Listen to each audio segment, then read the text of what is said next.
Hello, everybody, and welcome to the 17th episode of the King's Rock podcast.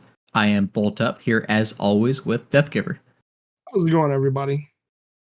So, we got a little something new today. This is our first video podcast. So, we were kind of testing it past couple weeks, working on it, and we finally have our first video podcast. So, at this point, all future podcasts will be video available on YouTube and Spotify.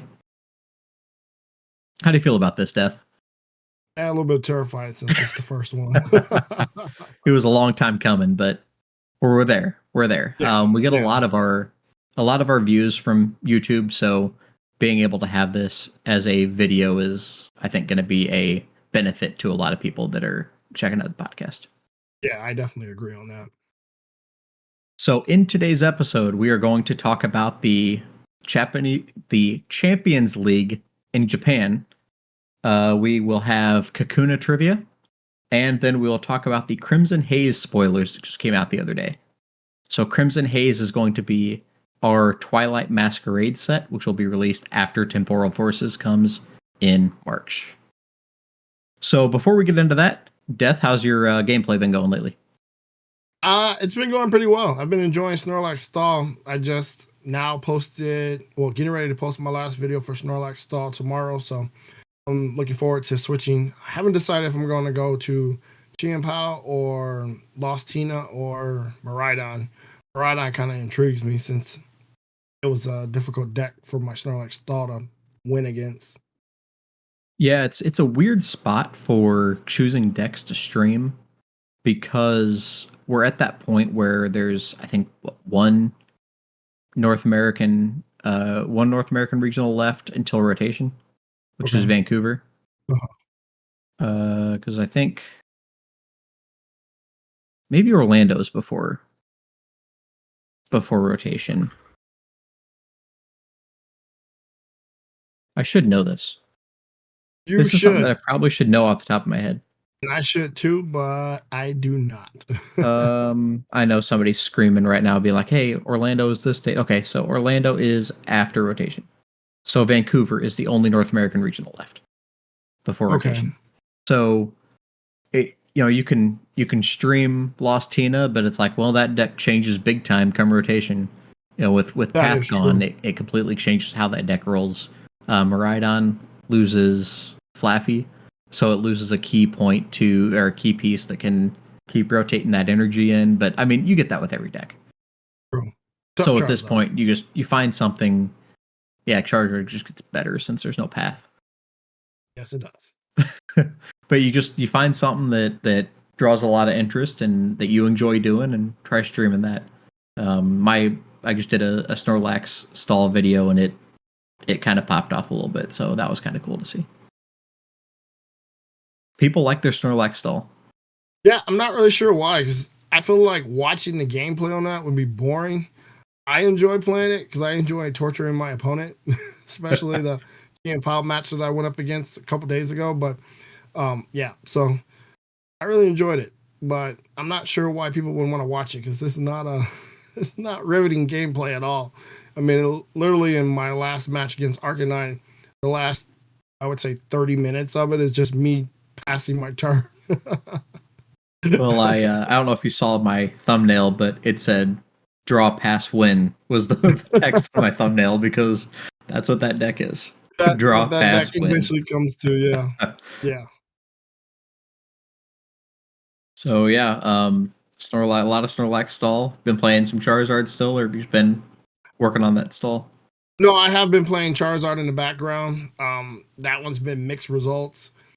If it bricks, I'm losing, but if it just halfway gives me a decent opening hand, I'm gonna win.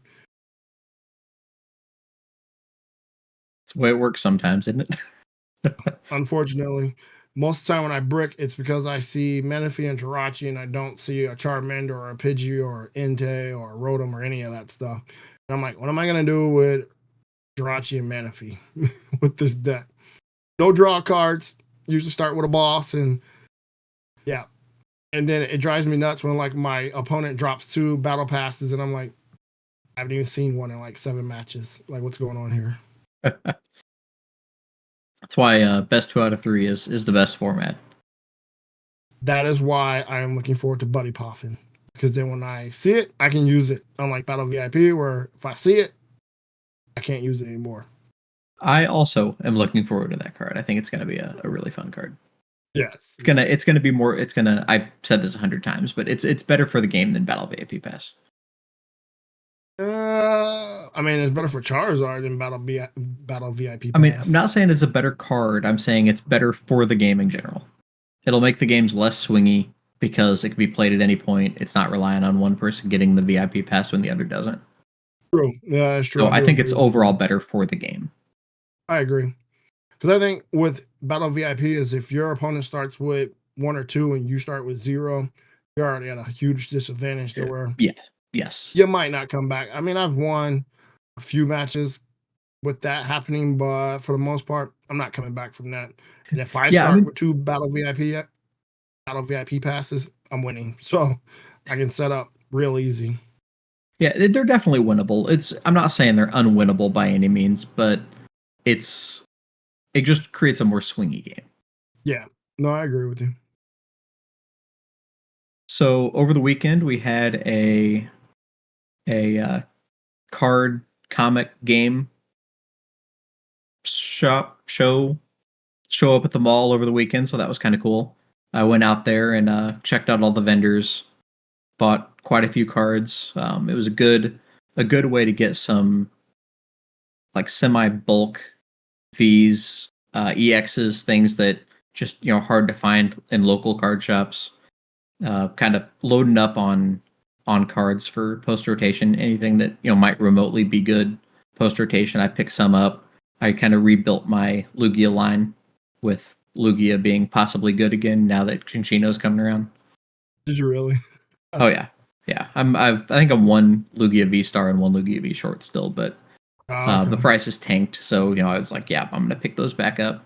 Right now, and then it's gonna jack back up once they find out the deck is good again. Right. That's part of why I picked some up when I was there. I picked up an Iron Valiant, so I'm working on getting a playset of Valiants.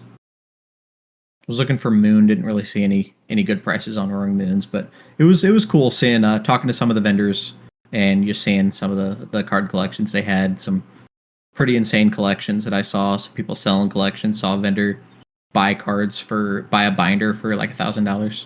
Really? Yeah. So it's always fun to go and spend time at places like that.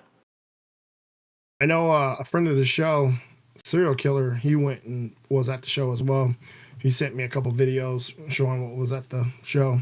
I didn't go because, well, as you know, I'm broke, so I couldn't afford any of the stuff there. And I know that if I'd have went, I'd have wanted to buy a lot of stuff that I can't afford, and so it's better to keep my happy butt at home.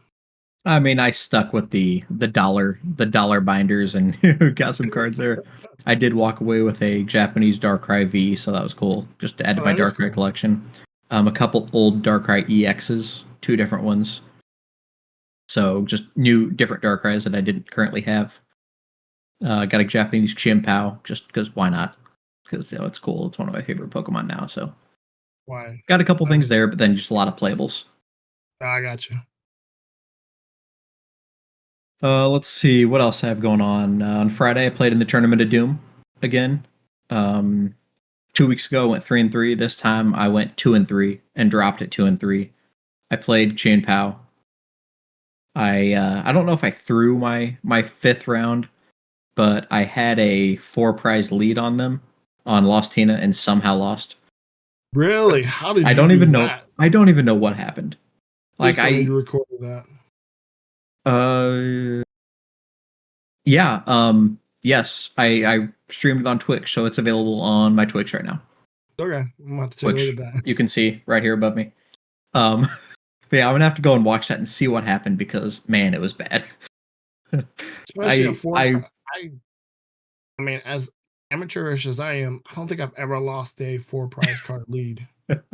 Well, I mean, it was midnight, so number 1, I was a little tired, and number 2, I had such a big lead at the beginning that I think I just kind of stopped paying attention. Like I thought I had it wrapped up, and I don't know what happened. You know what I'm hearing? You know, I say this to you all the time. You know what I'm hearing? Bunch of excuses. Yeah, I mean, my excuses are I played like garbage and kind of took my mind off it because I thought it was an easy win. I shouldn't have done that. But yeah, I'm gonna have to go back and watch it to see what exactly happened because I don't really remember much about it, but I know I I'm thought I had it guessing wrapped up and Giratina I came back and one lost. shot at Giratina Powell to get 2 prize cards, but man, I'm trying to figure out what Well, would have happened after that. I I'm trying to remember. Like I said, I kind of pushed this out of my mind, but I want to say I got a super early Greninja off on 2 comfies, and then got 2 more prizes, and then I just needed a hands for the win.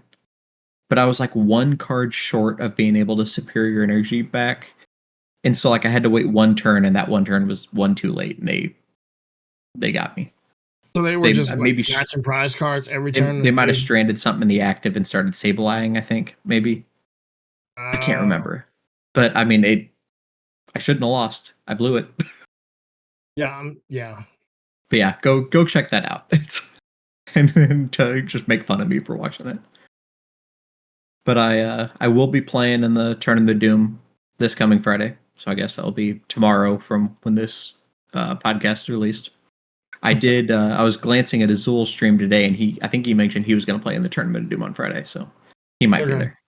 We'll see how that goes. We'll see if I can place higher Match up than against Azul him. himself. But it's a good time getting on there. I'll jump in Pokedubs, Twitch. I'll stream my own, and in between games, if I don't have anybody in there, I'll jump over and just kind of chat with him, see how his tournament's going. Well, I Think just set up my Twitch account, so I will probably join you guys Friday. It wouldn't be bad to join a tournament. I don't have yeah, no it'll be reason fun. not to.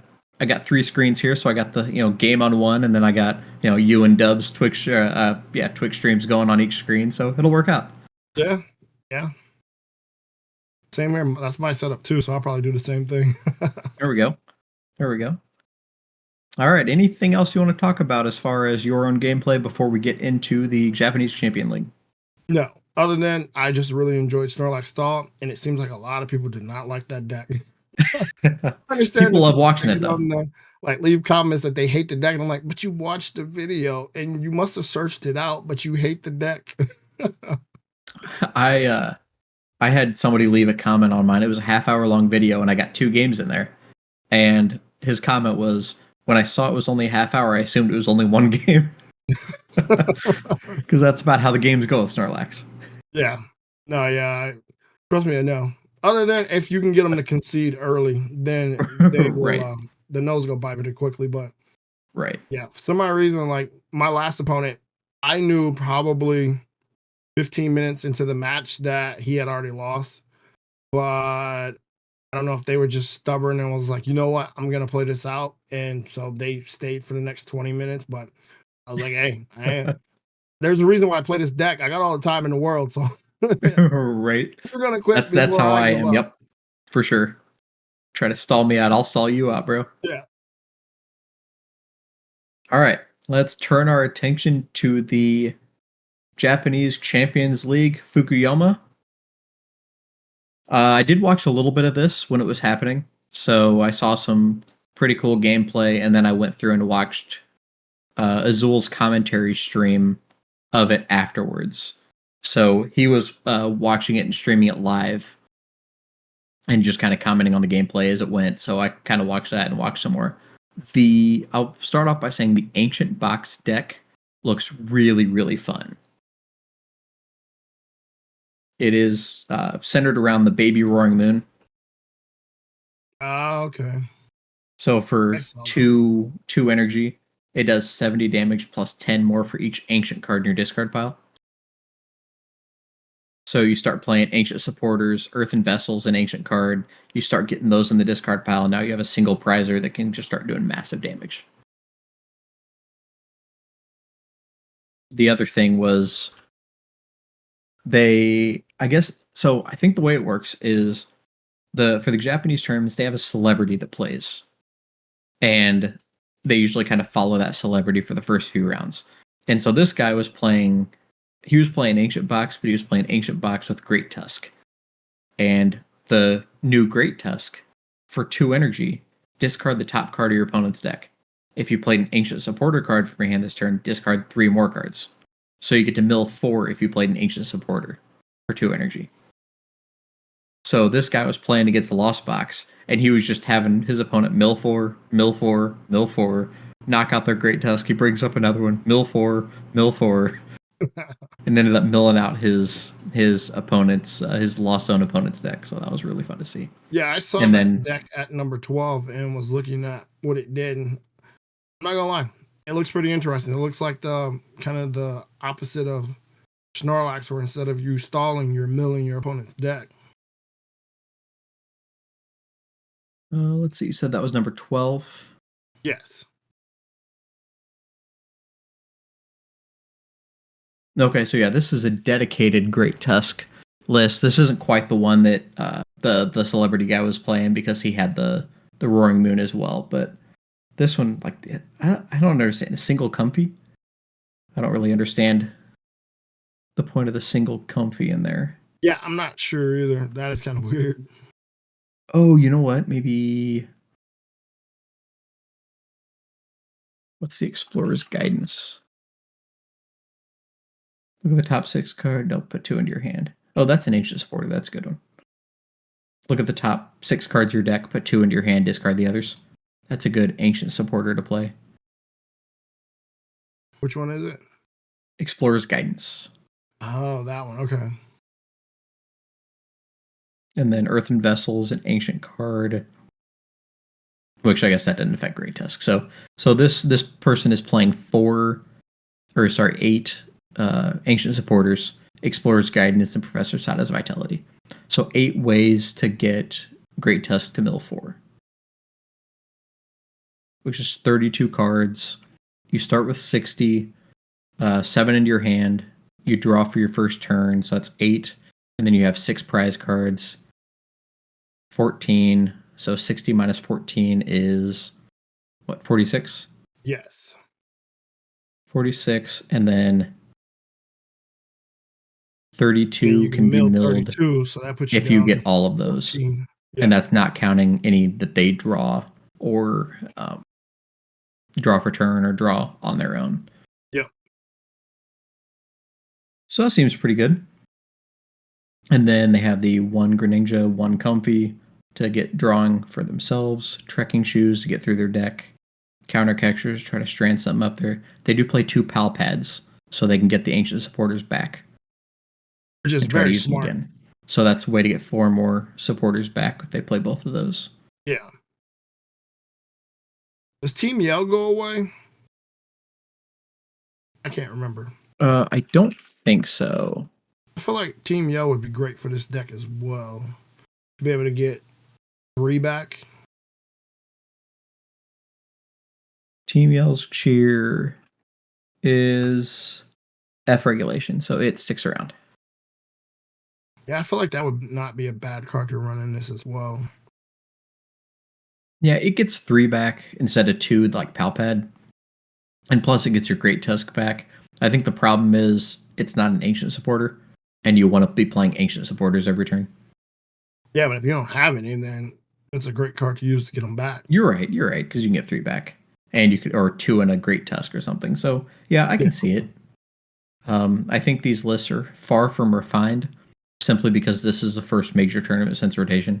All we have is city leagues or whatever I can't remember what they call them in Japan, but let's say it's maybe city leagues. We have those results, which are equivalent to our like challenges and cups. But this is the first major tournament, which is the equivalent to our regionals. Oh, okay.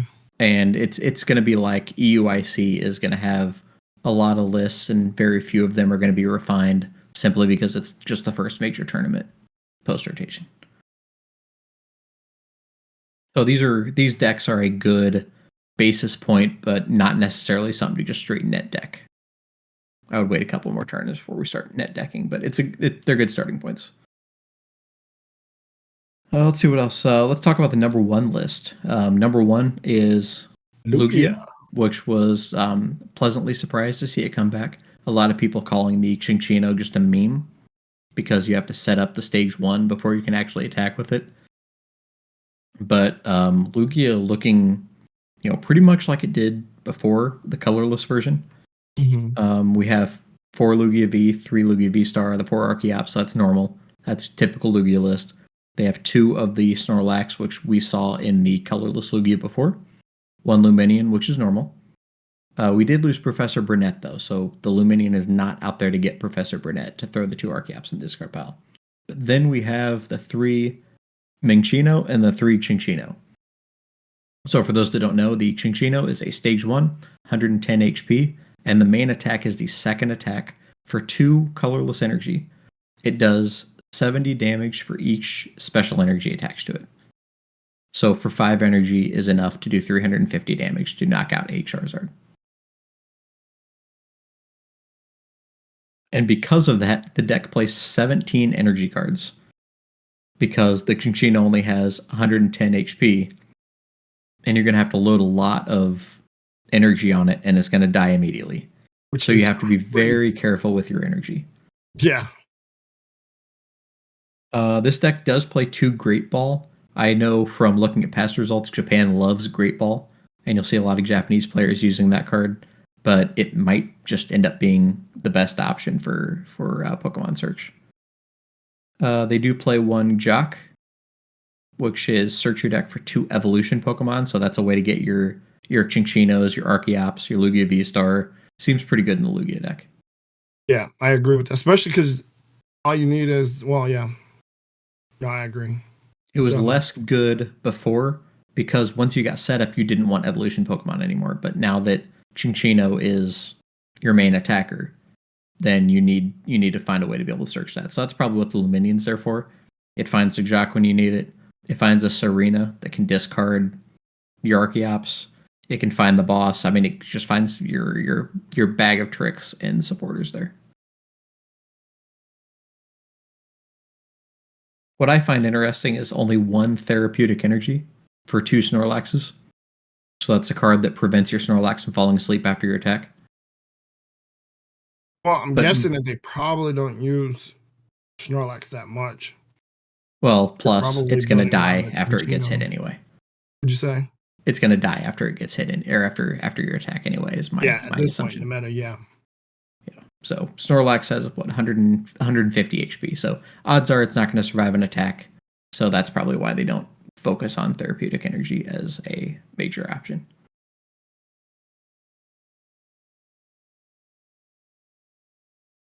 See, find us a deck to talk about. I like the Great Tusk deck. I thought that was pretty interesting. We can talk about that one. Find another one. Yeah, and then obviously I was looking at the Charizard deck. 13? I was looking at 13, yes, but I was also looking at there's 4. Number 4, yeah. Let's see. Do we see anything? Is there anything unique or different about this one? I saw the Code Breaker Solution. I'm not really sure I like that card. Yeah, I'm not really sure I like that card.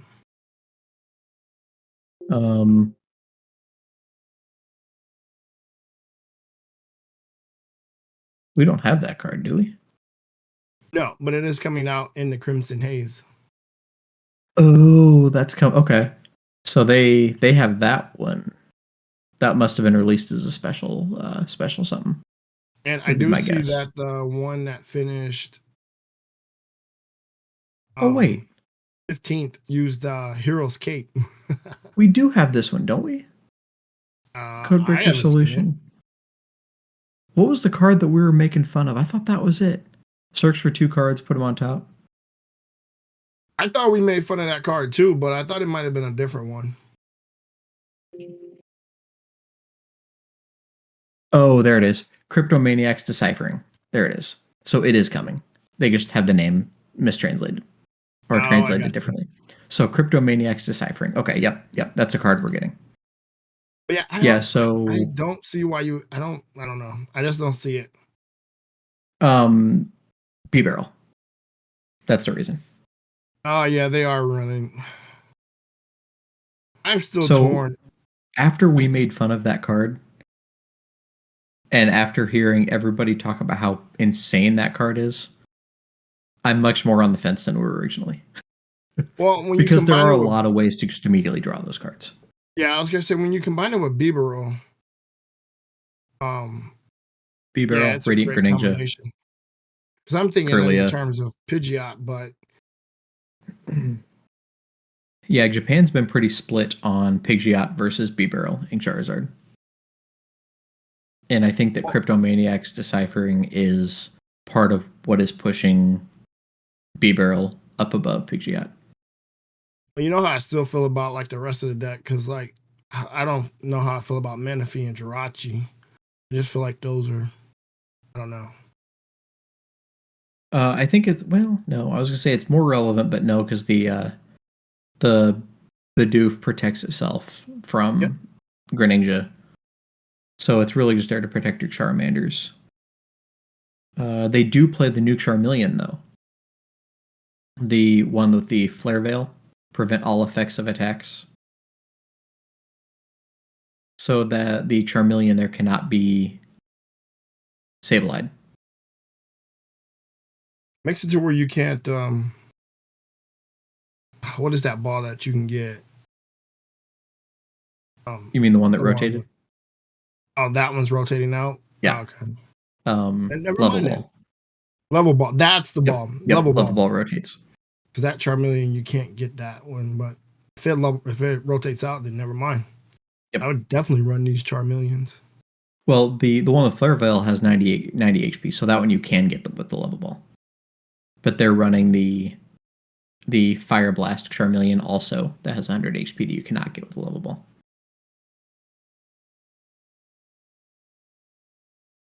We do have the Buddy Poffin here. Oh Two yeah, Cryptomaniacs. it's in all three of them. Let's see. The fourth place list ran Prime Catcher and TM Evolution. So it has the ability to immediately evolve that Bidoof into B-Barrel. Or I think immediately all of them evolve that ran. Charmander. No, just the fourth and 13th place ran TM Evolution as well. Yeah, being able to do the immediate evolution into Charmeleon and B-Barrel seems really, really good. But I also said that before when it first started going around here, and that kind of died off pretty quick. I thought it made the deck clunky, but I did like it when I used it for a couple matches. But after a while, I thought it just made the deck clunky. In third place, we have Snorlax Stall. So this deck has 4 Snorlaxes, a Rotom, Pidgeot V, has the Chi-Yu to replace the Crabominable, which I think the Crabominable still sticks around. I don't think it rotates, but it's just preference. They do the same thing. 1 energy, discard 2 cards. And then I got Mimikyu, and then 2 fire energy. I think the Chi-Yu and the fire energy is also, it could be a bluff that they have the Radiant Charizard possibly as well.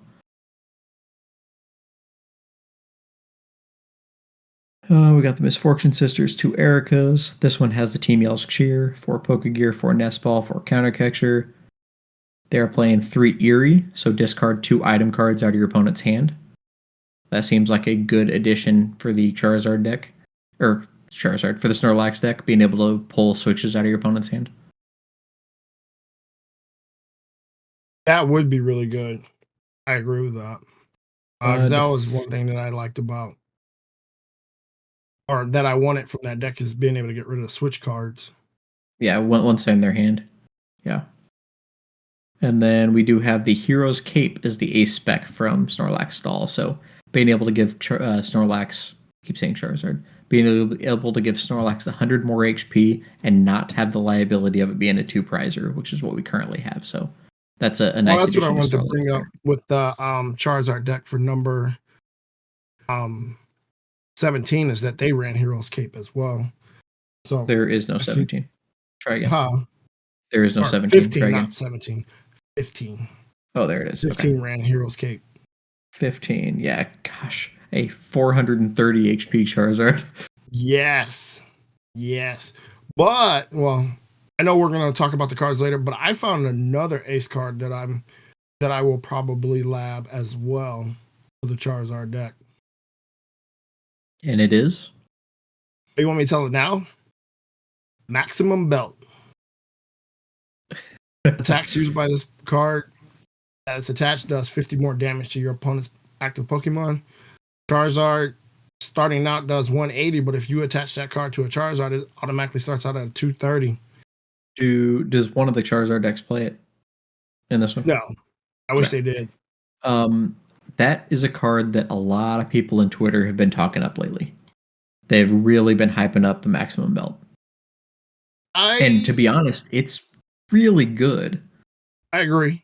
But I'm not sure because, like, Hero's Cape has this thing, gives out 100 HP. So a 430 HP Charizard is scary. But what's more Maximum scary? Belt, I definitely like that because obviously, what's the one weakness of Charizard?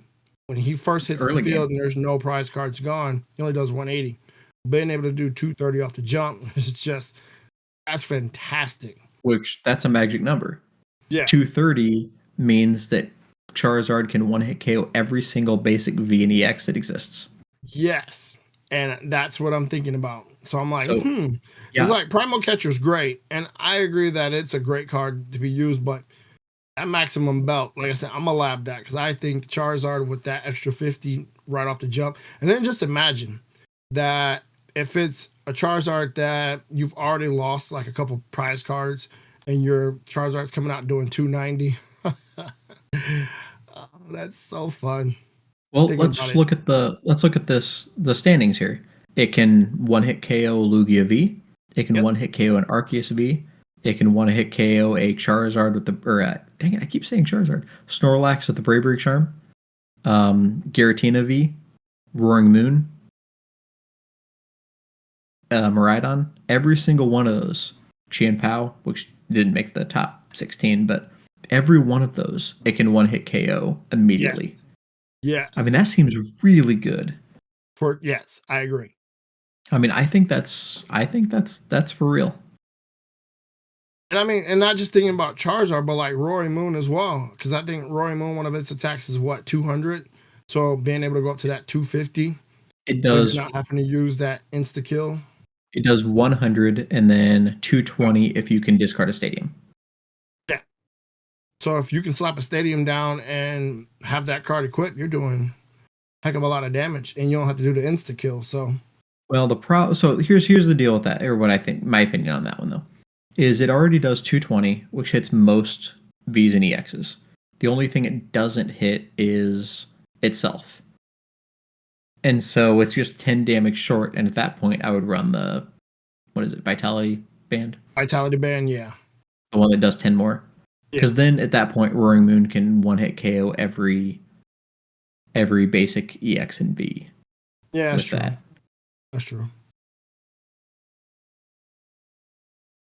That being said, Roaring Moon is going to be, I think, garbage post-rotation.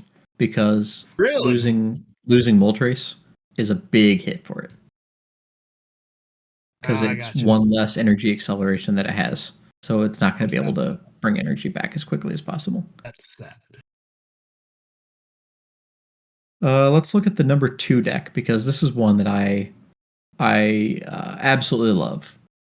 Anytime that Vulpix V-Star can be in the meta, I'm happy about it. I am not happy about it. I would like to throw that out there. I am not happy about it.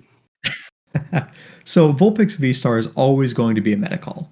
I don't think it's going to be a staple in every deck from here on out, because it's only good in the right situation. And the right situation is almost always right at rotation. The last big rotation, Vulpix V-Star won a UIC. This big rotation, it just won the champion, or it got second in the Champions League. And I have a feeling it's going to show up at EUIC again this year. Because right at rotation, people rely on abilities. They rely on kind of existing decks with whatever abilities they can throw in there to make things happen as quickly as possible and try to make things as consistent as possible. And then you throw in Vulpix V-Star and it just runs over things. It's good against Charizard. It's good against Chien Pao. And that's 2 possibly fairly popular decks post-rotation. The only thing this deck is missing is usually there's another big hitter with these deck with the Arceus decks. There's usually Arceus, Vulpix, something. Duraludon previously, Gudra could be an option, Giratina could be an option, any of them. But this one is just Arceus, Vulpix. So it's just hitting with Arceus. They get the Vulpix out there and then just rely on the Snow Mirage to make sure the Vulpix can't be hit. It has 2 Professor Turos, so it can start pulling stuff off the bench so that way you can't boss around the Vulpix. Seems pretty good. No, I agree, man. That's why I really hate this card because.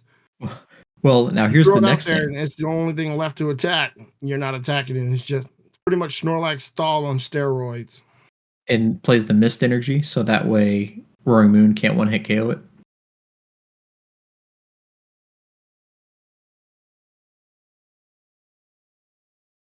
Yeah, I'm not happy that card could be Plays 2 Medical Energy. That's interesting. Attacks it to heal 30 damage. Wonder if that 30 damage is relevant to the 240 HP Vulpix. Interesting. Probably is. Sharon's Care to heal a... Or no, it pulls up a normal Pokemon with damage counters on it, so it's kind of like another Turo.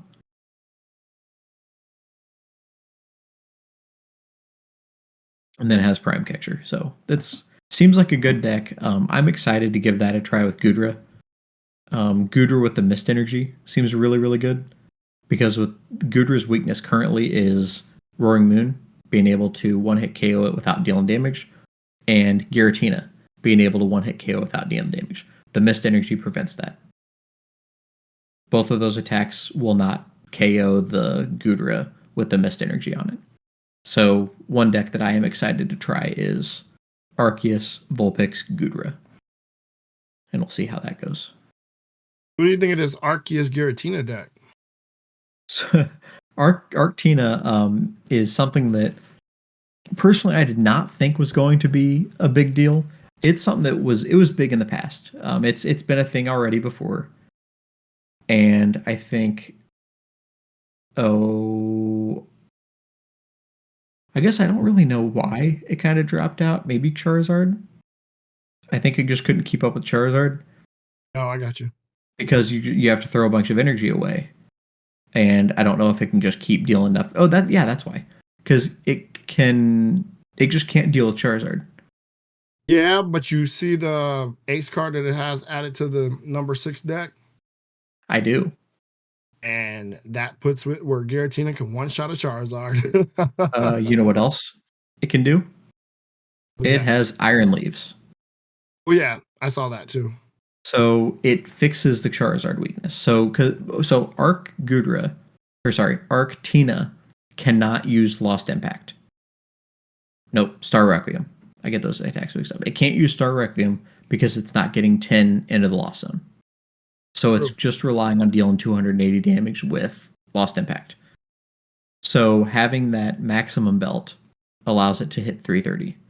Then you have the Iron Leaves that can one-hit KO the Charizard. So now you've just taken 4 prizes right there. Now you just have to figure out how to get the last 2 prizes. Whether it be... depending on where the Charizard deck is, probably not a big deal. Correct. Or it could boss up a Pidgeot and get the 2 prizes that way. It can just 2-hit KO a Charizard, or just take down small Charmanders, Charmeleons, Pidgeys, whatever, or Rotom. It can take down a Rotom. So the maximum belt and the Iron Leaves brings Arctina back in the fold here. Yeah, I thought that deck was interesting because I haven't seen that deck in rotation. Like, with me joining so late, I never saw when that deck was popular. Yeah, Charizard. That deck just can't do anything to Charizard, but now it has the tools to do so.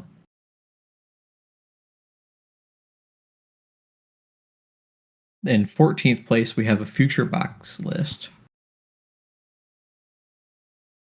Let me see if I can find that list real quick. Yeah, I was curious about that one, but I didn't see anything for it. I gotta remember how to find this.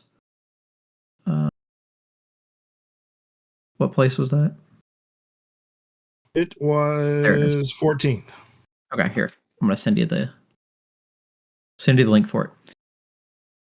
PTCG Legends is another site similar to Limitless for looking up tournament results. And this one looks like it has a lot of the missing deck lists. I was curious. How many were missing in They still Limitless? didn't have the Roaring Moon Goraidon one. Okay, yeah, that's the one it's missing. But That was the one I was future curious about too. box, So neither one of the websites have that one. the future box list is interesting. It is playing the reboot bot, which if you're playing future, you should be playing the reboot bot. Heavy Baton, what's this? If the Pokemon with a retreat cost of exactly 4, so that's Iron Hands, is your active Pokemon is knocked out, move 3 basic energies from that Pokemon to your bench Pokemon into what you like. So attach the Heavy Baton to Iron Hands. Iron Hands gets knocked out, and you just get to distribute the energy that was on Iron Hands however you want.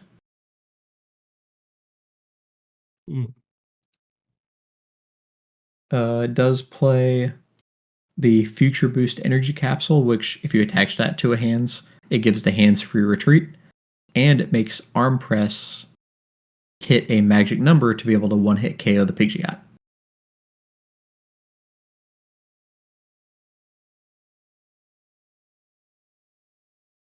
Or no, sorry, it makes Amp You Very Much hit the magic number to be able to one-hit KO Pidgeot EX. So it can take 3 prizes with Pidgeot with the Future Energy Boost attached to it. You don't actually need the Future Energy Boost. All you need is Iron Crown on the bench, and you'll still be able to one-shot the Pidgeot. Oh, yeah, I forgot that's what Iron Crown does, too. Okay. So, yeah. And then, yeah, seems really good. Then you have the Miraidon. Now let's see why people are starting to run Bibero, because there's a lot that's going out that's going to make Pidgeot kind of a sitting duck.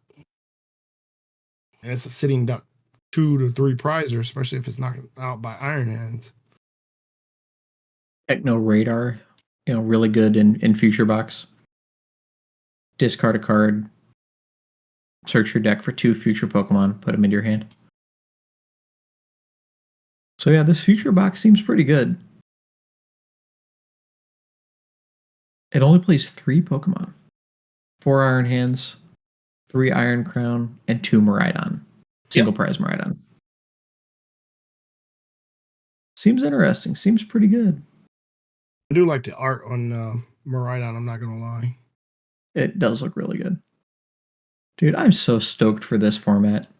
I'm ready for rotation. I am ready for the smart people out there to be crafting decks and see what comes up here. I'm super stoked for this.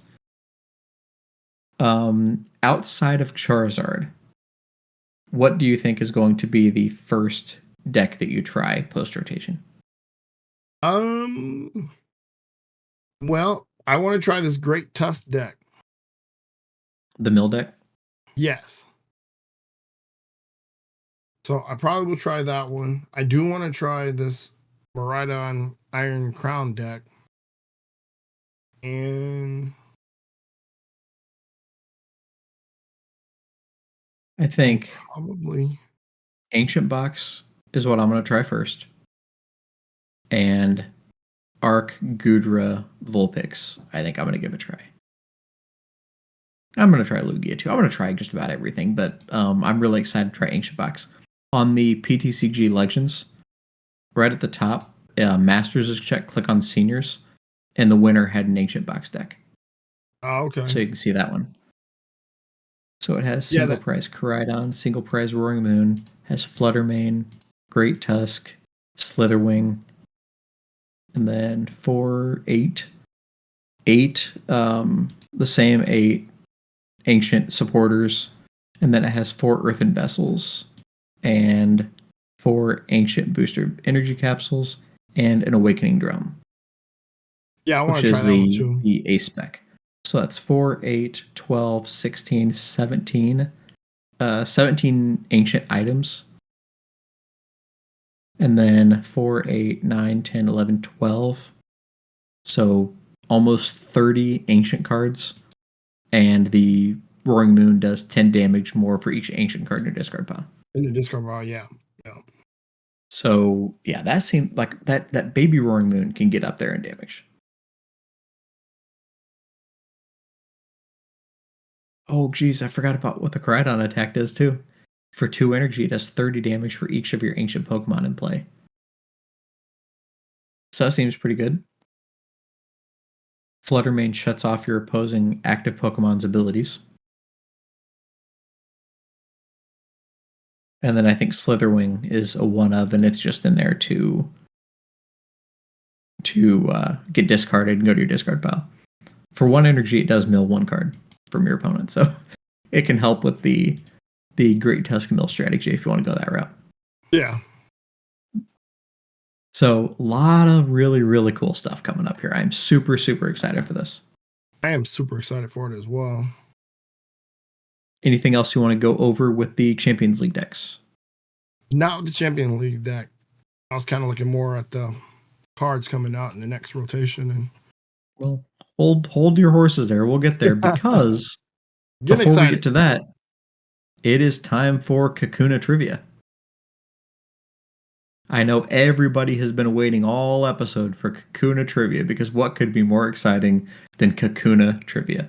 I can tell you what's more exciting than Kakuna Trivia. Weedle Trivia. Literally everything. Okay. For Kakuna Trivia, would you like to give your trivia question first, or do you want me to? No, go ahead. Ladies first. Wow. Okay. So, Kakuna. This has nothing to do with the video game, has nothing to do with the card game, and has nothing to do with the TV show. Oh, wow. Okay. This is about Kakuna lore. Okay? Really? Yep. Found in a Pokedex entry. You ready for this? Yeah. What is Kakuna's favorite food? Wait, are you serious? Yep. What does Kakuna live off of?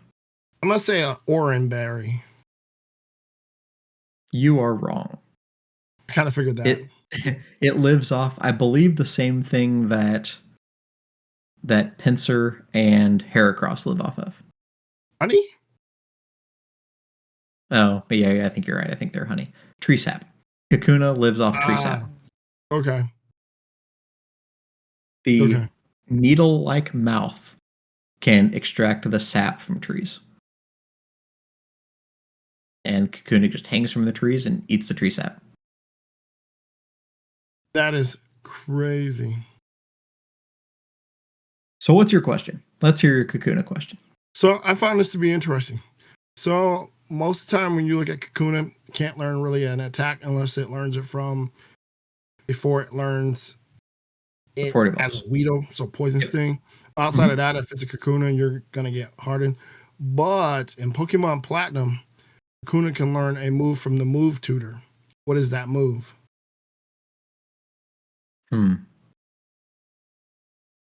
Let's see. What could Kakuna learn? It's so a bug or poison attack. I don't know much about Platinum. What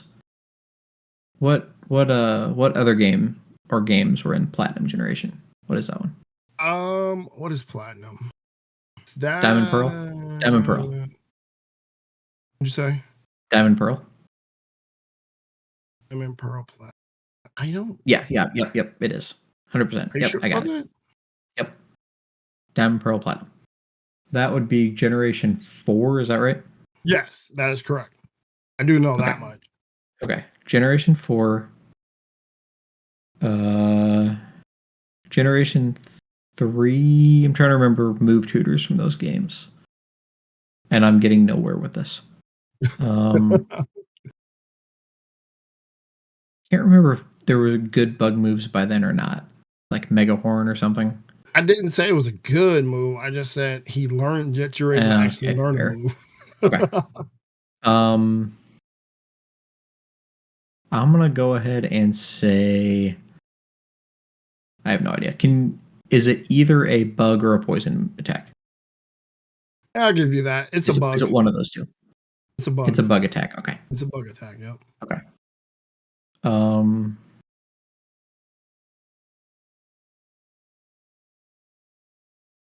Judging by your statement before, I'm guessing it's not a good one. Oh shoot. What's that one bug attack? Twin needle. Twin needle. Really? You go with Twin Needle, the move that it learns as a Beedrill? No, it's not Twin Needle. I didn't know it learned it as a Beedrill. What's the That's answer? like the signature move of Beedrill when it evolves. I think at level 20 it learns it. What's the answer? Bug Bite. Really? Bug bite? Yeah. Yeah. I want to know how Kakuna is going to bug bite something. It says even though the mouth is on the inside, it still learns Bug Bite. How on earth is a Kakuna going to bug bite something? That's what I was wondering. I was like, I just can't picture a Kakuna biting anything. That's hilarious. But yeah, it can learn Bug Bite from the move tutor in Pokemon Platinum. All right. Well, all right then. Learn something new. And there we go with today's Kakuna trivia. Let's see. Finishing up the episode, we will go over the spoiled cards from Crimson Haze, which is going to be our Twilight Masquerade set coming up after Temporal Forces. So we have a article that came up from Poke Beach here, and we're just kind of going to go down the list and give our first impressions of these cards. So first on the list is Blood Moon Ursaluna EX. It is a basic Pokemon, colorless with 260 HP. The ability is Elder's Technique. This Pokemon's Blood Moon attack costs 1 colorless less to use for each prize card your opponent has already taken. And then for 5 colorless energy, Blood Moon does 240 damage. This Pokemon cannot attack during your next turn. How do you feel about Ursaluna? I mean, it's a generic beat stick. Pretty much what It I is. feel about it. It is. It's a generic beat stick that can do 240 damage with very low energy cost, possibly. True. And 240 is a good number. 240 is a very, very good number. I agree, but I don't know. I mean, like I said, it's a generic beat stick. It can go in pretty much any deck, and it can go in no deck at the same time. So Now, one thing that jumps right out at me here is I keep saying that 230 is enough to one-hit KO every basic EX and V. Not anymore, because Ursaluna is a basic with 260 HP. That is true. That's a lot of HP for a basic. That's a lot of HP. I wonder though, because just thinking off the top of my head, Snorlax Stall weakness is Alakazam EX. If you were to throw this card and 2 double energies in the deck, you can technically take out that problem child. You don't even need 2. Like, you just need to hit 1, because if they take 3 energy, 1 double turbo is enough to attack with this. True. Now, okay, so look up Ursaluna V.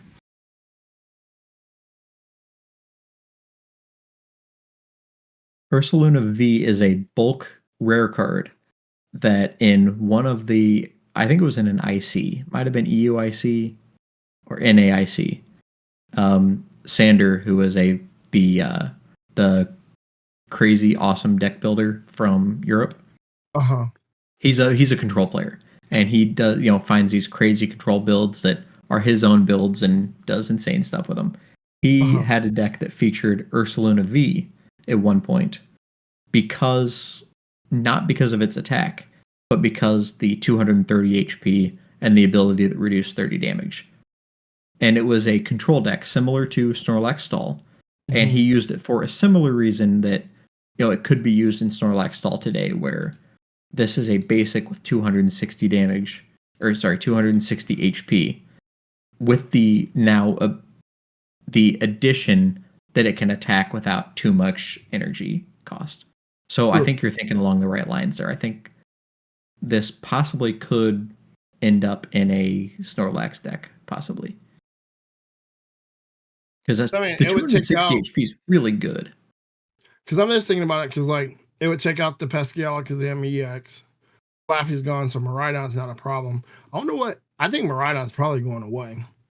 But could you imagine Miraidon against Snorlax Stall when Mimikyu hits the field and it has no way of doing any damage to it? Because that deck literally runs all EX basic, so outside of Flaffy right now. So Yeah. but yeah. Well, and that and the Zapdos that is occasionally run to get at that extra 10 All right. more damage. But I think that Miraidon will exist in some capacity.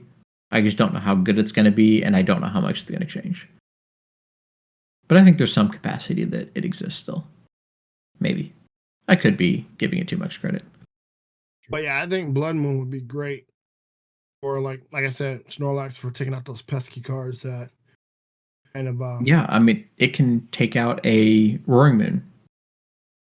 I mean, true. it's that strong. That It is can true. soak up some hits. I mean, play that, penny it up, play it again.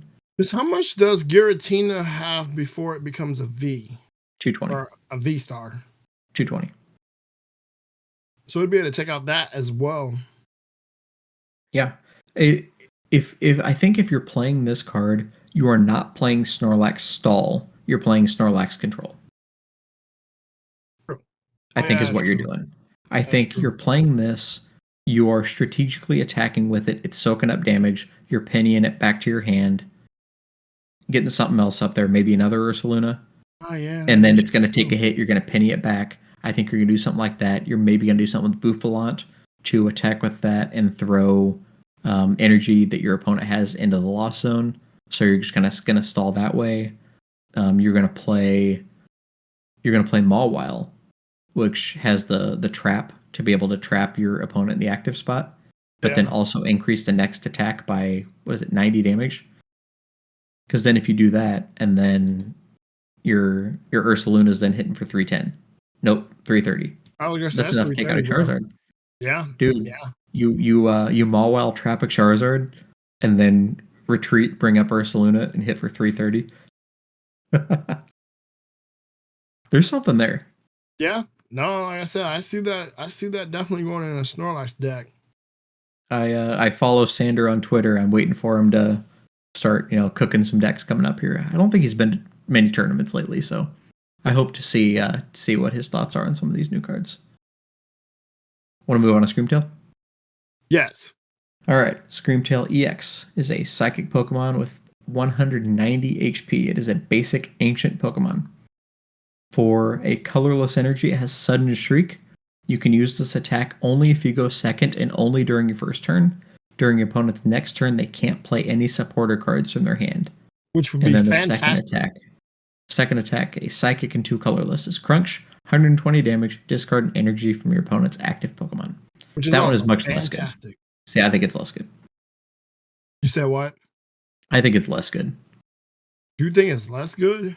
I think the only reason you play this is for that first attack.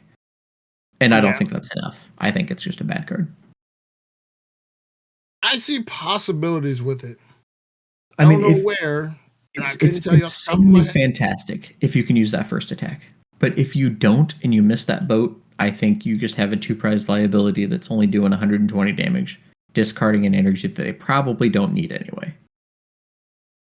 It depends. Cause like Charizard, once you get the energy from the deck on the Charizard, it's hard to get more energy on Charizard. So if Yeah, you or hit Charizard for that 120 and get rid of that energy, you got a 1 energy Charizard sitting out there until your opponent can possibly get another energy. you can hit the Charizard for 120 and discard an energy, or you can try to knock it out and discard 2 energies. I mean, it's more of a stall stack tactic, but I don't know. Like I The said, fact I that it's a see 2 prizer is possibilities. I'm rough. not saying it's a good card, but I see possibilities.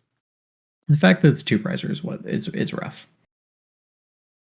Yeah, no, I agree with you there. No, I agree It's with you also there. weak to Charizard. So Charizard's going to one hit KO it at any point in the game. I mean, it's got 190 HP. It's probably That getting means one hit KO'd by Charizard most likely anyway. that means the 180 or 180 attack Charizard can KO it. Iron Thorns. Iron Thorns has been, going around Twitter lately, people talking this up. It is the Path of the Peak replacement.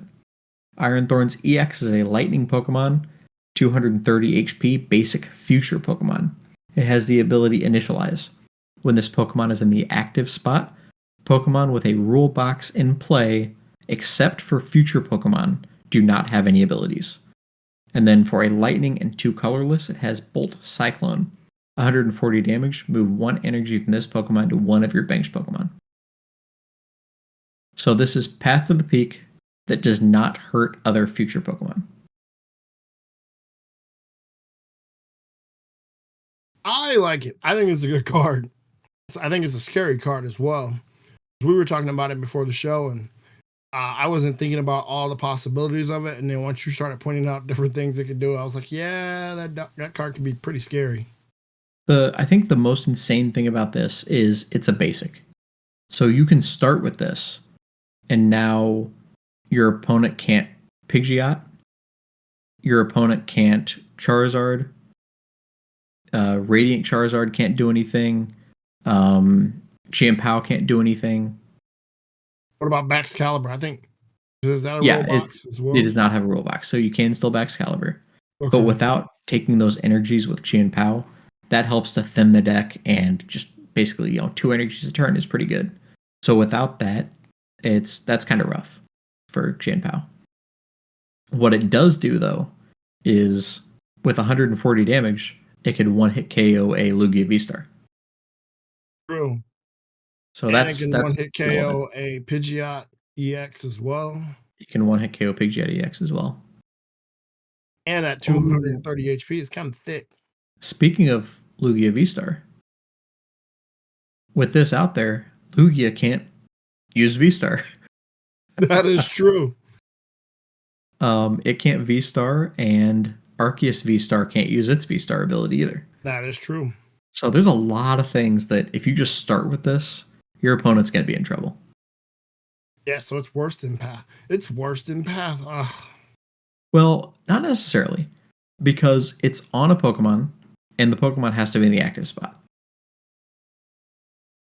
So I think we might see Chien-Pao start running Iron Bundle for that reason. You can force it out of the active spot. Other decks might run Iron Bundle. Since you just throw the bundle on the bench, use the ability, and then you just force something out of the active. So that may be a way to counter it. But yeah, this card seems to get it really out of good. the active spot, but still, while it's in the active spot, it's going to be a pain in the butt. Well, especially if you get one in the active and one on the bench, then you can't bundle, you can't rope. The only way to force it out of the active is knock it out or boss. Or prime Yeah, like I said, that's when you're bossing that bad boy. Or you're But, hoping you got less prize cards in your opponent and you're using counter catcher. It feels really bad. That's true. But it feels really bad to boss something just so you can use an ability and not actually do anything. I mean, it depends on the ability, because like Charizard, I mean, I need Charizard's ability and Pidgeot's ability to go off at least one turn. You're right. Now, once I get energy on one Charizard, then I'm fine. But I mean, if I can't get any energy on my Charizard and I can't use Pidgeot, we're in a little bit of a situation. So now I'm gonna boss that bad boy out. And now ancient Pokemon though have an answer with Fluttermane, which shuts when it's in the active, it shuts off the ability of your opponent's active Pokemon. So yeah. So yeah, if Fluttermane is in the active, then it shuts off Iron Thorn's ability. So then the ancient player can then use abilities. True. Yeah. But the ancient box doesn't have any rule box Pokemon, so as of right now, so that's semi-irrelevant, at least for now. But yeah, Iron Thorn seems really good. It's one that I'm excited to get use of. I think it'll be a pretty good card. Do you want to talk about Applin and Diplin or skip those? No, I feel like we can skip those because those are just trash. I'm good with that too. Fionn, you want to talk about Fionn? You want to go ahead and read it? Yeah, I'll read it. So Fion, its Beckon ability is put a supporter card from your discard pile into your hand, and then energy press 20 times damage. This attack does 20 damage for each energy attached to your opponent's active Pokemon. It is also a basic water Pokemon of 70 HP. I like the Beckon ability. Well, I don't it's like an the attack, energy not an press. ability, just to clarify. Or the Beckon attack. But, I mean, I don't know if I really want to give up a prize card for one supporter card, to be honest with you. It depends on the supporter card. Well, and it depends on the situation of the match If as you're well. if you're getting a boss back that can win you the game, possibly. Or an INO that can. Yeah, if you're win getting you an the game. Iono that you can then Iono your opponent to 1. I mean, I see options with it. I just don't know if it's going to be worth a deck slot. But can we talk about the special art on this bad boy? I absolutely love the special art on that card. Fantastic. It looks so cool. It looks really cool. I really like that art. Then a bunch of that Whelmers and a Well Lord in there. Yeah, There's there we a couple go. Well Lords. Yeah, that's really cool. I like the special art on that card. I would play run it it just so I for the can play that special special art. Right. Let's see. The next one is Perrin. Is a trainer supporter. Reveal up to 2 Pokemon from your hand. Shuffle them into your deck. Then search your deck for up to that many Pokemon. Reveal them. Put them into your hand. Then shuffle your deck. So there was an item a while back that was discard or shuffle a Pokemon back in your deck. Search your deck for a Pokemon. Put it in your hand. So similar, but it was an item. And now we have a supporter that can get 2. This seems really good. This seems really good. Well, and I told you, like, this would be fantastic for, like, Charizard versus Snorlax, or anything versus Snorlax that you want to get those pesky Pokemon out of your hand. You don't want Snorlax to Erica's invitation, them bad boys to the field. That'd be great for that. And then you get 2 Pokemon that you want into your hand. Yeah, once they're in the discard pile, then you can Echoing Horn them back too. So you need to make sure your bench is full before you do that. So they can't horn this back. True. I think this is going to be insane in Lugia. Being able to shuffle away extra Lugias or something you don't need now, then pull out 2 Archeops, play your Ultra Ball, discard the Archeops, get the Lugia V-Star, and now you have Lugia set up. Yeah. I think that card is absolutely insane in Lugia. Like I said, I think it's going to be a pretty good card in a lot of decks. I can see it being run as one of in a lot of decks. Yeah, Charizard. It can be played in Charizard. Yep. Search for your Charizard Pidgeot, and then let's say you have 1 rare candy in this. Search your deck for Charizard Pidgeot, play the rare candy Pidgeot. Now use that to get a rare candy, and now you have your Charizard set up too. So just a lot of things you can do with searching for 2 Pokemon. I mean, it can be using Chien-Pao, it can be using Gardevoir. I think it can be using in almost any deck. So I thought about it in Chien-Pao, but I don't think you do.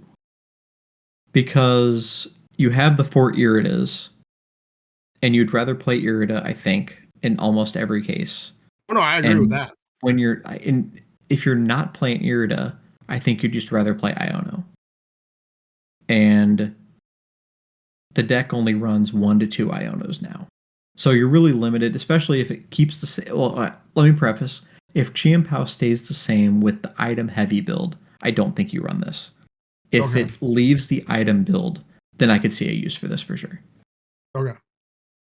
But with the item heavy build, you use Pokestop so often that you don't want to have too many cards that just go to the discard pile with the Pokestop. So that's why it's so light on supporters. That's why it doesn't run boss and so limited Ionos. But if it goes away from that, and it's very possible that it can and will, if it does, then I think this would very much find a home in Chien-Pao. Next up is Enhanced Hammer. This is a reprint. It existed before. It is an item. Discard a special energy attached to one of your opponent's Pokemon. So this is the Lugia counter. Since Lugia or Archeops can only pull up special energies, Lugia loads up with special energies. But also, this is a Giratina and Roaring Moon best friend because of Mist Energy. Mist Energy I will didn't even stop think about that. Yeah, Frenzied you're right. Gouging, and it will stop Star Requiem. So now Enhanced Hammer can knock out the Mist Energy, and then those two are free to use their one-hit KO attacks. That is true. Yeah. No, you're right. So I think that's the relevance there. And like I mentioned earlier, it is really good against Lugia, knocking out a key special energy because Lugia cannot get special energies back once they've been discarded. So if you play 4 of these and you're able to get a couple of those off, that's going to really hinder Lugia.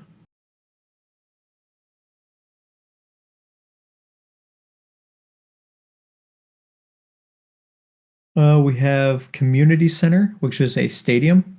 Once during each player's turn, if that player has already played a supporter from their hand, they may heal 10 damage from each of their Pokemon. I don't really see a use for this card. I don't see any relevance with this. I only see it in combination with the next card that's on the list, which is Caretaker. Draw 2 cards. Then, if Community Center is in play, shuffle this Caretaker back into your deck. That's the only reason I can see you running Community Center. Other than And that, even then, like that's not worth it because now you're playing 2 cards that are not good, really even together. I didn't say it was a good idea. I just said that's the only reason I can see it being played. Yeah, I mean it's cute that these cards work together, but they're not going to see play. I'm trying so hard to be like 10. If let's say if it was 30 damage, I could see it being a kind of a better card. I If don't it know was if you would 30 necessarily damage run and it, but Gardevoir was going to still be around. would you say? If it was 30 damage and Gardevoir was going to still be around. But I mean, it's 10 damage. Yeah. I mean, it's It's 10 damage. Like so this would have been a good card back in like when the game first got started and damage was only like 30 and 20, but the amount of damage that like most Pokemon can do in this game now, I mean, it's 10 damage. What are you, I mean, what are you gonna do? now it's 10 damage to all your Pokemon. 10 But yeah, damage healing to all your Pokemon. So it can hinder somebody trying to set up a Sableye, but it's just not worth it. There's better options. yeah, no, Like yeah, Radiant Serena is just a better option. If you need to heal, play Radiant Serena. 20 damage to all your Pokemon as an ability. Do that.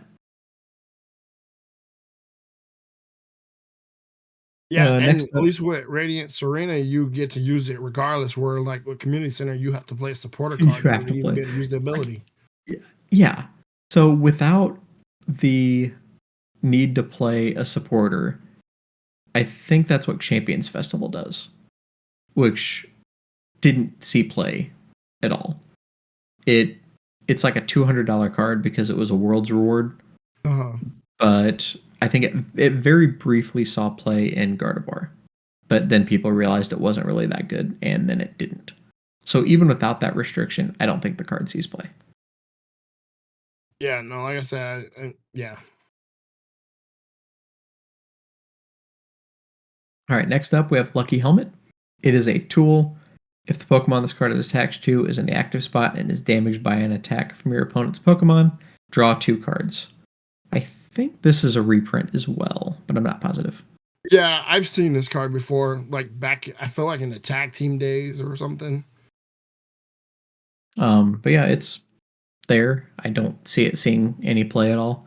Now, one thing I do think would be awesome is the Reverum EX, I believe is what has the ability that allows you to put up to 4 tools on it. Throw 4 lucky helmets on it, you hit it, you draw 8 cards. So there's that. Well, But yeah. I mean, you could combine it with the card we were talking about at the beginning. Let me look it up real quick. The Blood Moon Ursaluna. Yeah, with in Snorlax, attach that to Ursaluna. It takes a hit, you penny it back up, and then do it again after you Yep. draw the 2 cards from it. Yep. Okay. I can see you cooking. That I can might also be see it something. going on like Charizard as well. Charizard is thick, where most of the time it takes 2 attacks. Mhm. So take out Charizard, you get 4 cards from it. You see it being used on that because there's not a lot of equip cards that you equip to Charizard. I mean, other than like Maximum Belt and Hero's And Cape, even then, you only can do it once. and you can only do it once. But I mean, throwing a Lucky Helmet on him where you know that he's going to take a couple hits. I mean, it can be Okay, useful. It can be useful. So I can see something with that. I mean, I see uses, but I mean, you and I both know, to be honest with you, there's better cards to use than that. Right. Yes. But All I can right, see it throwing and on like a beefy Pokemon that can take a bunch of hits and you just keep drawing cards. yeah, I think the best use might be what you just described with the Ursaluna in some kind of control deck, being able to just continually draw cards while pennying the card back up to heal it, drop it again, and do it again. I can Yep. see that. I can see something there. And the last card.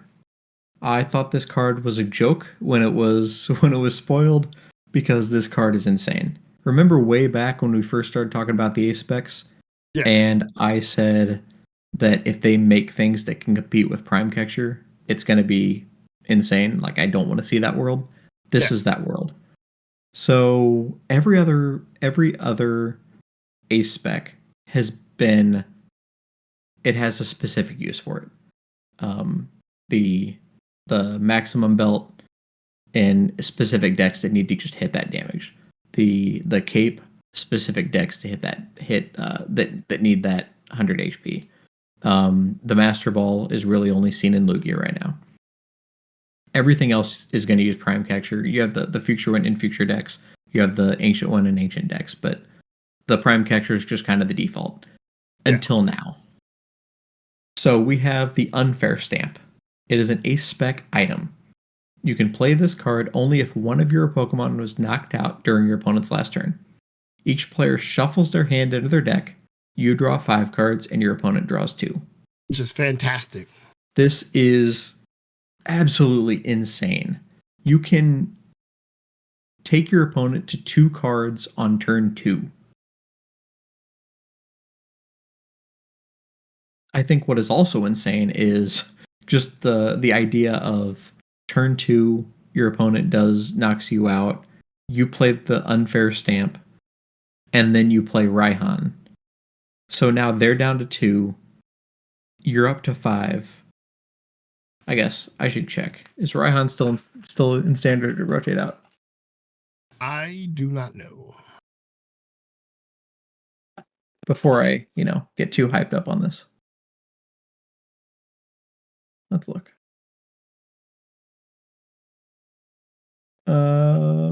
Raihan rotates. Okay, never mind. Never mind. But the idea of resetting and then being able to search for any card and accelerate energy seems insane. But Raihan is rotated, so that is not anything we need to worry about. But yeah, on turn 2, setting your opponent to 2 cards, and in a lot of decks, might not be able to recover at all. I think we're going to see a lot of B-Barrel after this comes out.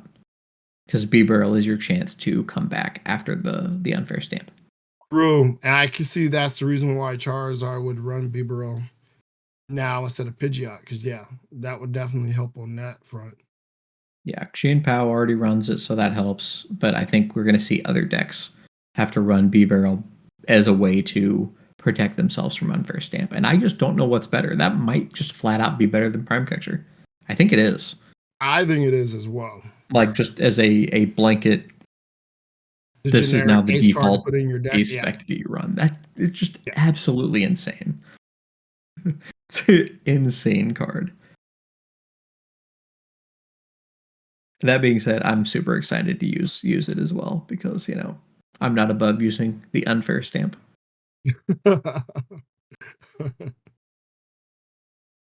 Everything that we talked about the Battle VIP Pass being rotated out, making the games less swingy. I think Unfair Stamp will make things more swingy. But the thing about it though is like I was telling you with Battle VIP is that the problem is with Battle VIP, they can have 1, 2, or 3 in their hand, and it's over. Whereas like with this one, you can only play it once. So if you can recover from it, you don't have to worry about it again. How many people are going to Arvin on turn 2 or 3 for the unfair stamp to play it and just lock out their there's gonna be a opponent? lot, but that's assuming that your opponent's gonna be able to knock you out in that turn. Because I know like my Charizard deck, most of the time by turn 2, I'm not able to attack yet. Right, but think about this as a Charizard player, or you play against, I don't know, I'm trying to think of a deck that could knock you out before it sets up. Arctina maybe. Well, Iron Valiant can do it as well. Or Chien-Pao. Chien-Pao can it set up as well. one Baxcalibur and then, do some Greninja shenanigans and get some knockout on turn 2. Then you reset stamp them. If they don't have the B-barrel set up, they're kind of in trouble. Yes, they are, which is very entertaining. But, are they though? Because Baxcalibur is kind of once Baxcalibur hits the field with Chien-Pao, it's kind of hard to beat that deck. Well, think about this though: is you had to discard the energies with Greninja or Chien-Pao, whatever you're doing, and now you have no way to get those energies back because you're just relying on the 2 cards that you were reset to and you're top decking. So they might not even be able to get energies. True, that is true. And then if we're talking a step further, if you have Iron Thorns in the active and then you do reset stamp, unfair stamp, then even Chien-Pao can't now pull energies out. And now that is true. So that's kind of a nice lock too. too. You can put through your opponent certain abilities. Or it doesn't even have to be Iron Thorns, because the oh shoot, what's it called? The Mischievous. What is it? Fluttermane. The Fluttermane that also shuts off your opponent's active Pokemon's abilities. So, those with the unfair stamp could see a lot of early game lockouts possibly. True. That is true. So a lot of new fun cards coming out, and that's just the first group of spoilers for the Twilight Masquerade. Any final thoughts before we close today's episode? I'm looking forward to the next set coming out. I was looking at some other cards too that were kind of interesting me that I'm like, can't wait to try those. Yeah, it's gonna be a fun time come April. I'm really excited for EUIC to see what's done with the new cards there, and I at this point am going to be starting to come up with some ideas for indie, playing around with some online deck builders to just kind of try some of the new cards. I'll probably be proxying out some of the new cards to be playing with them, so that way I can just kind of get my feel on the new cards and see what's good post rotation, so we can be prepared for indie. True. Well, that concludes the 17th episode of the Kings Rock podcast. Thank you all for joining us, and if you don't have anything else, Death? I got our videos on our channels, on our YouTube channels. Yep. Now that we have the video podcast right above us, we have the handles for Twitter, Twitch, YouTube. I will be streaming Twitch on Friday. Probably also Thursday as well. So tonight when this gets posted. I have not figured out what my Twitch schedule is going to be yet. So I'm going to try to stream every Thursday and Friday night for now, and we'll see how that goes. But for sure Friday, doing the Tournament of the Doom. So be sure to join me for that. Yes. And also follow us on X. I was about to call it Twitter. I call it Twitter all the time. It's a long time before I'll be calling it X. Thank you all for just because I just signed up for it. So follow me on X. Any more followers? It's always been X to you. Thank you all for joining us for the 17th episode of the Kings Rock podcast. We'll be here next week, and until then, see you next time. Have a good weekend, everybody.